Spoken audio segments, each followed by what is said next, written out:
keletso ya ga rraabo ke kgang e supang bopelokgale le go tlhomama mo go netefatseng fa ditshwanelo tsa batho di tlotlwa. Morago ga go latlhegelwa ke tsheko ka ngwaga wa 2023 ba lelapa lo rapitseng ba ne ba gana go tsaya setopo sa ga rraabo, mme morago ga dingwaga go gogagana ko makgotleng a ditsheko. Tautona Advocate Duma Boko yo neng a thusa bo rapitseng go itsheka mahala a tsaya tshwetso. One of our people is unable to rest, far from his home. Country road, hear him yearn. Please take him home to the place he belongs. These words hit my soul like bolts of lightning, and now they leave my lips, and they will carry the soul of a son of the soil home to CKGR, where he can finally be at peace. On International Human Rights Day, the 10th of December 2024, the body of Pitseng Rauberekwe will be buried in the Central Kalahari Game Reserve. His ancestral home, your government, that under color of court judgments denied him the dignity of a burial in his ancestral land, has now taken the bold steps of abandoning all those judgments and burying him. Ke dingwaga basarwa ba lwa ka kgang ya tshwanelo ya bone mo lehatsheng la CKGR. Ka ngwaga wa 1986 puso e ne ya tsaya tshwetso ya go bantsha kwa lefelong leo la diphologolo, mme ka ngwaga wa 2006 morago ga tsheko e gogileng sebaka mo ditsong tsa lehatshe leno, kgotla e ne ya supa fa khuduga ya bone go tsweng ko CKGR e ne e se ka ga molaong. Le fa ba ne ba fenya kgang eo, puso e ne ya seka ya diragatsa bontsi jwa keletso tsa bone tsa go letlelelwa go boela kwa lefelong leo jaaka go bonala mo kganyeng ya ga Repitseng Rauberekwe. Phito ya rona ya sesara sengwao a ke twakala gompieno bana ba nna le nna hela muntu e tshwana le bana ba robala tare ka bo 5 hela ba tsoga ba o dira lebita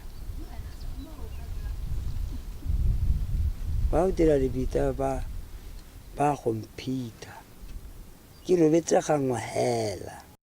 Mo kganyeng e ya ga Repitseng, puso ya ga Tautona Boko e ne ya segela ga thoko tshwetso ya kgotla boikuelo e ne kganela go boela CKGR ga mmele wa ga Repitseng, mme gape e itlamile go duelela sekoloto sa 1.4 million pula wa ko setsidifatseng.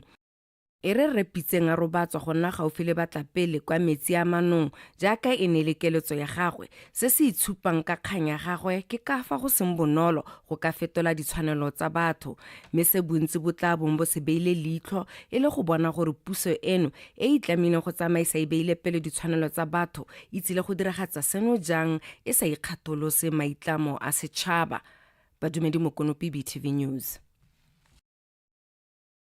Re gatela pele mafatshe a Botswana le China a dumalane go atolosa botsalano le tirisano mmogo ya one e godileng dingwaga di ka tshwara 50. Se se sonogile kwa phuthegong ya ga Tautona Advocate Duma Boko le Re Shanghong yo e leng mothusa modulasetilo wa lekgotla la Chinese People's Political Consultative Conference.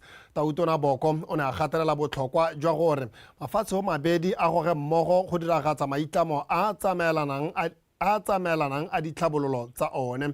A re utlwe o tshedileng Kabetse.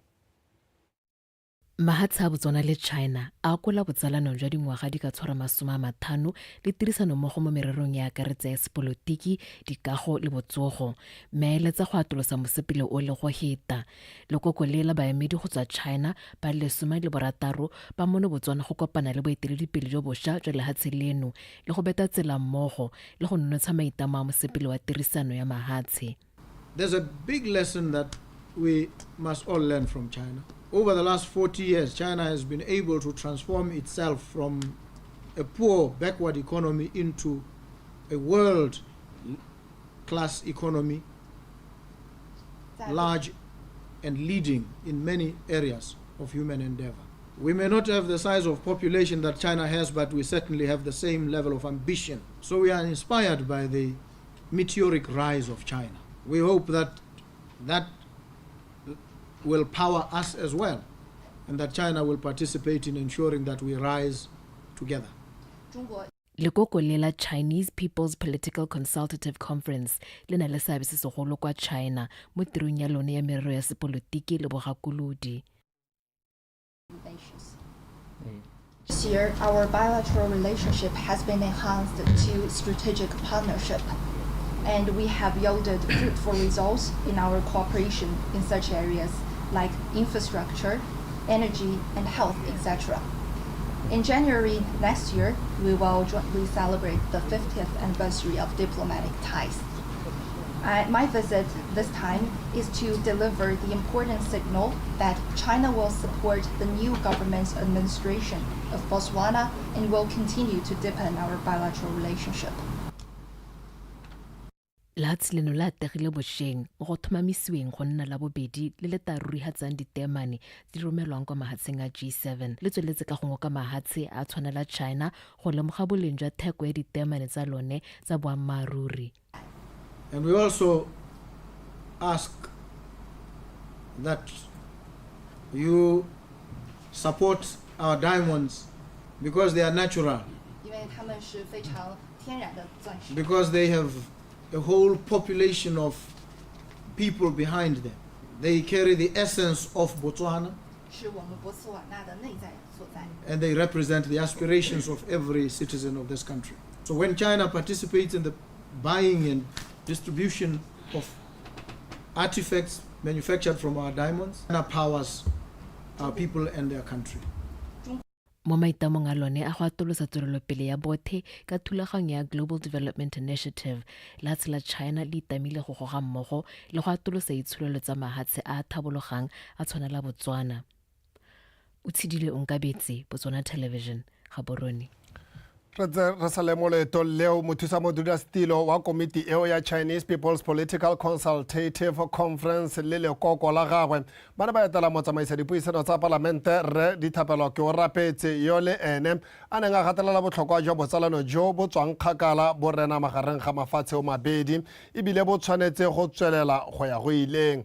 Tirisano mmogo le botsalano jwa mafatshe o mabedi di tswa kgakala kwa dingwageng tsa bo 1980 mme bo buseditse mafatshe ka bobedi thata magareng ga ngwaga wa 2010 le 2019 jaaka go bapadisana le go ne go oketsega go tsweng kwa go 700 million pula go nna 4 billion pula. Dingwe tsa tse lefatshe la China le di diretseng la Botswana ke go isa babereki go ikoketsa dithuto kwa China. Parliament has to ensure that the foreign policy is pursued in a manner that benefits the citizens.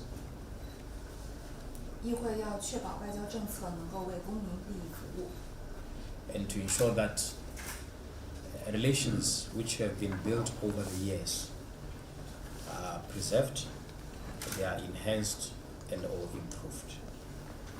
And one of the most important relationship that our country has is with the People's Republic of China. As you have mentioned, China and Botswana are good friends, good partners.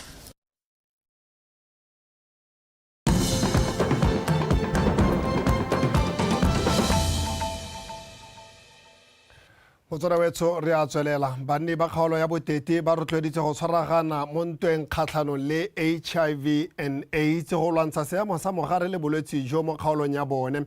Dipatlisiso tse di dirilweng ka ngwaga wa 2021 di supa fa selekanyo sa mogare mo kgaolong e se le kwa go 18.6%. A re utlwe se ba etseng tebogo. Dipatlisiso tsa bothano tsa ba Botswana AIDS Impact Survey tsa ngwaga wa 2021 di supa batho ba le 16,000 ba tshela ka mogare wa HIV mo palong ya batho bothe ba le 86,000 mo kgaolong ya boteti. Mme go lwantsha seemo se go hokotsa dipalo tsa mogare go tswelela o anama go thoka tshwaragano ya Batswana bothe. Re itshikatseke re bone go re tswang teng gore ba rothe ra nna ba na le seabe go ka re berekela ba gaetso. If someone would test positive, ga se mokhutu ya botshelo go na le mo re bitsa re positive living mo re twetseng a itumele because ga le ka go thopolola hela ga ye go tshela sente.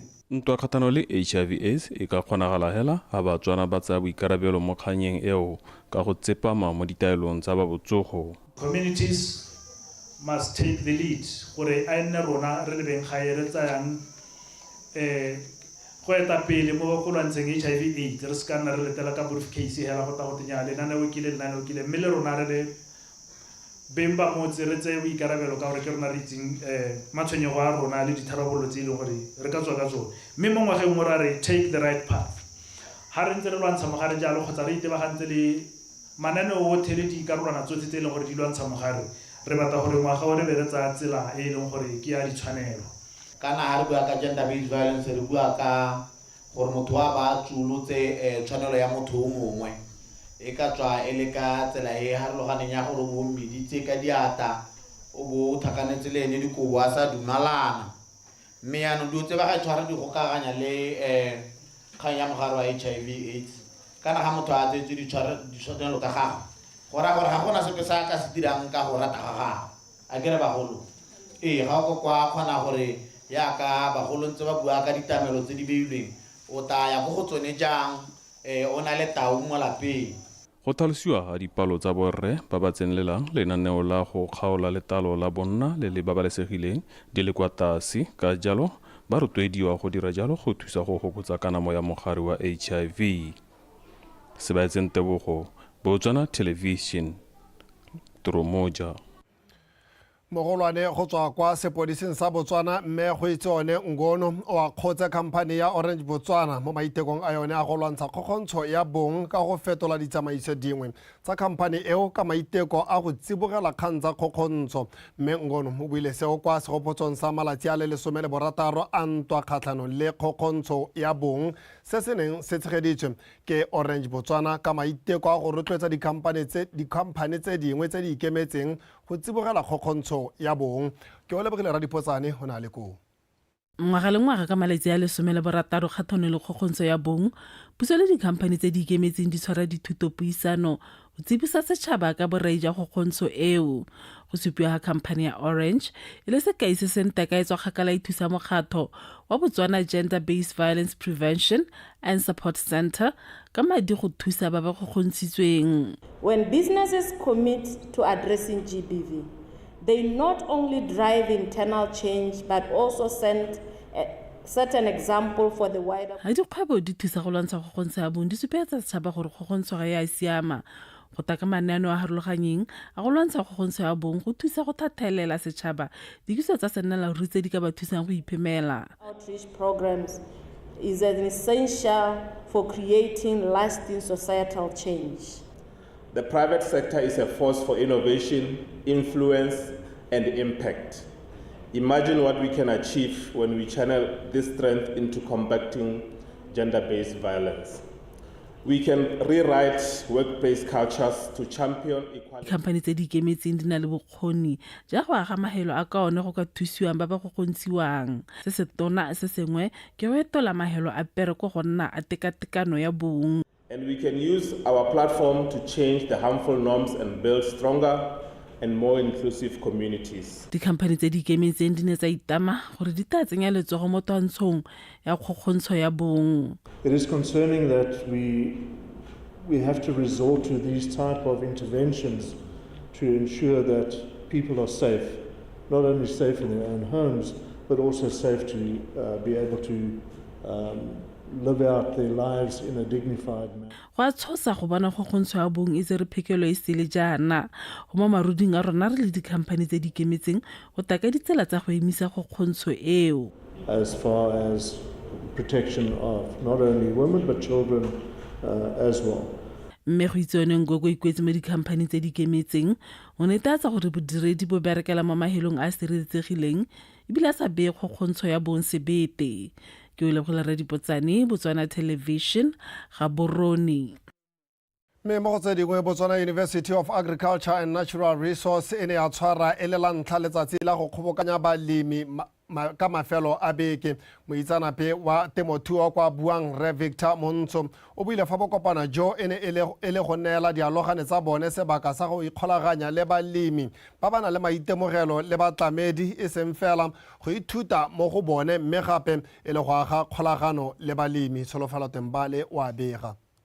Bontsi jwa dipatlisiso tse di neng tsa dirwa tebang le letlhoko la ditiro le le kwa godimo mo bananeng mo lefatsheng leno di senola dintlha di le mmalwa tse di bakang bothata jo di tshwana le tlhoko la maitemogelo a tiro, go tlhoka bokgoni jo bo lekaneng jwa go dira dilo dingwe le go tlhoka bokgoni jwa go dira dikgwebo. Botswana University of Agriculture and Natural Resources ke lengwe la makalane a eteletseng pele mo go tlhabololeng bokgoni jo mo bananeng segolobogolo mo baithuti ba bone. Go tsweledisa pele tiro eo, sekolo seo se na sa tshwara moletlo o e neng e le wa sone wa ntlha wa mmaraka wa balemi ka maiteko a go sologela dialogane tsa sekolo se mosola.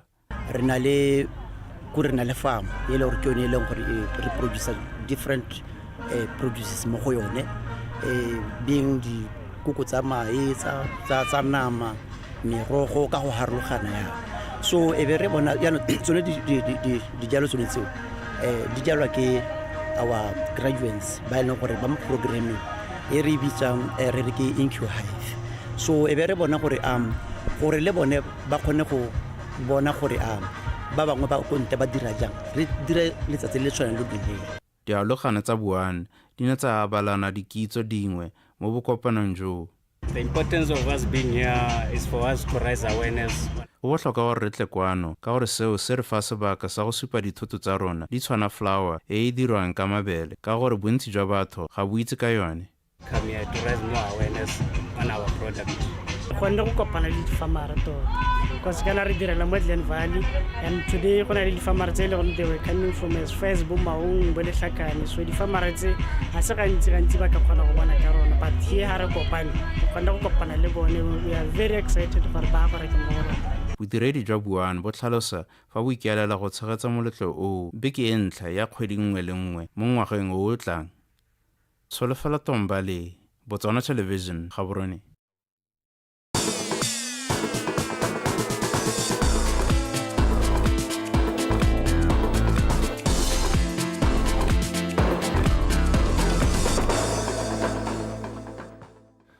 Motswara wetso molwatsana o sa tswa go utlwa o ra jalo gore dikgang ke tsa metshameko mme tse di leteletseng pele mo nakong ya gompieno ke tse setlhopha sa monogae sa Spiking Stars sa borre se reteletswe ke go fetela kwa tikologong e latelang ya ditlhopha tsa bofelo tse di 16 morago ga go latlhegelwa ka disete di le 3-0 kgatlhanong le sa Alianka go tswa kwa Mozambique. Spiking Stars jaanong ba tla lwela go fetsa mo maemong a bo 17 ka go somolelekwa o rulagantse dintlha.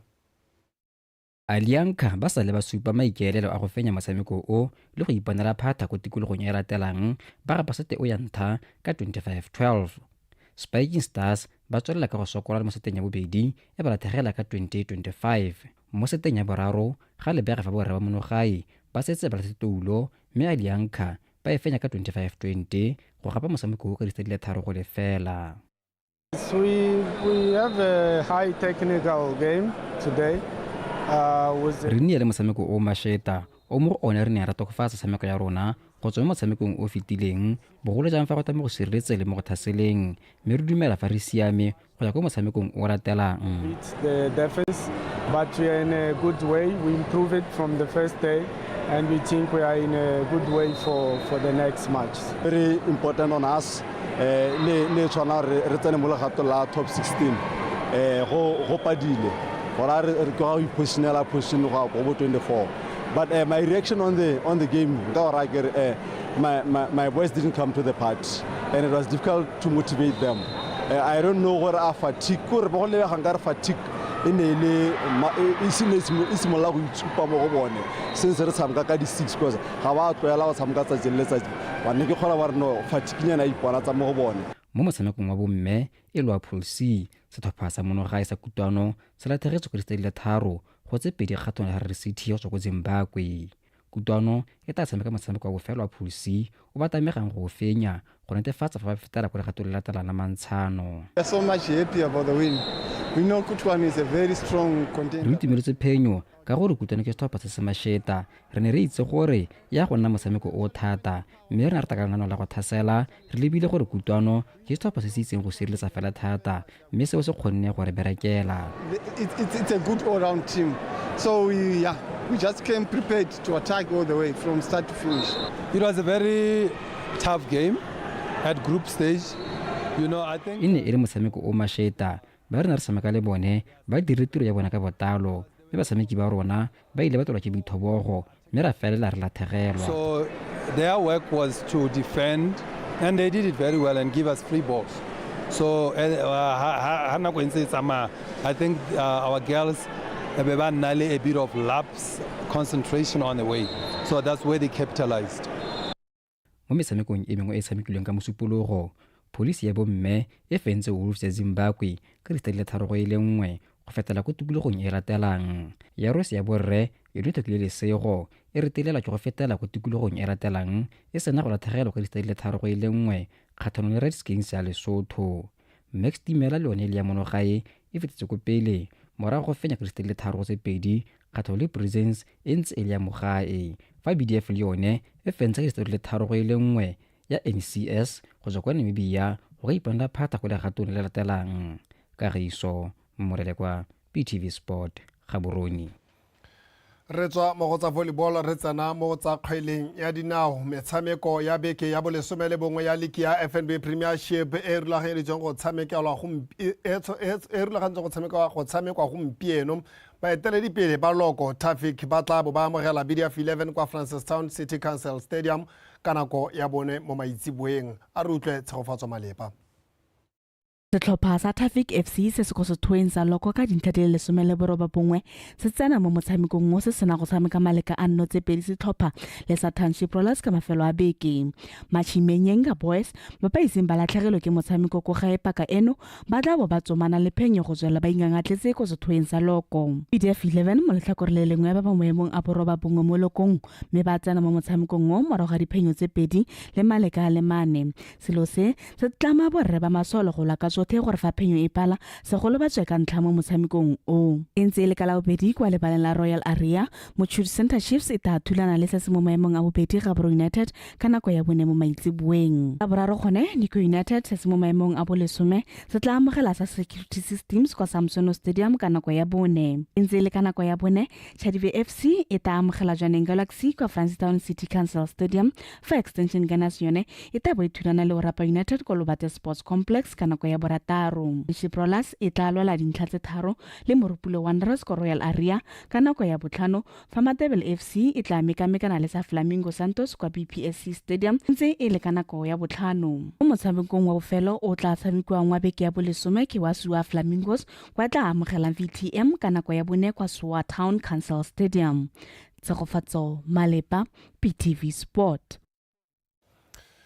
Tsona wetso Tshegofatso Malepa a re tlisa ko bokhutlong jwa dikgang tsa rona tsene ke sa tsamaya ke leno se kena le topotaposa ene a di ranola ka puo ya diatla. Re a re lebile ko motsubo re le mo legato la bohelo la karolwana ya Botswana Connect mo BTV News Channel. Re tlabe re ntse re tsweletse ka go neela tsotlhe tse re di go solegeditseng ga ka re sa le re simolola ka nako ya bolesome. Tswella o ntse o na le rona.